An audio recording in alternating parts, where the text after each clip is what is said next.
तुकाराम महाराज म्हणतात की विठ्ठला, तुमच्या चरणापासून मला दूर ठेवू नका, तुमच्या चरणाचा वियोग दुःख मला होऊ देऊ नका, असे अभंगात म्हणतात. काय म्हणतात?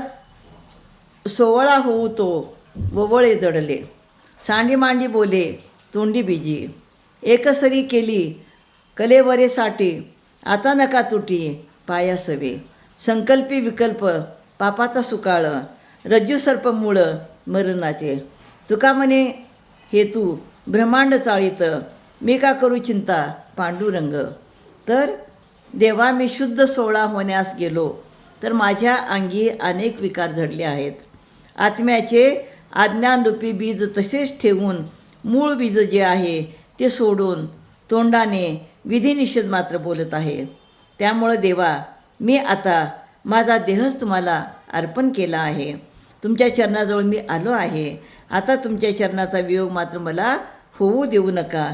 संकल्पाच्या ठिकाणी जर विकल्प उत्पन्न झाला तर तो पापासाठी सुकाळच ठरतो.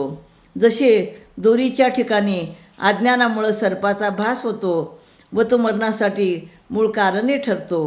तुकाराम महाराज म्हणतात, हे पांडुरंगा, संपूर्ण ब्रह्मांडाचा तू चालक आहेस, त्यामुळं मी उगाच चिंता तरी कशासाठी करू.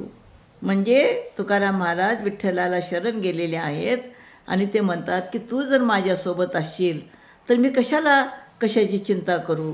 म्हणजे अध्यात्मामध्ये जर आपण राहिलो तर आपल्याला कशाची चिंता करण्याची आवश्यकता नाही, असं या ठिकाणी तुकाराम महाराज म्हणतात. रामकृष्ण हरी.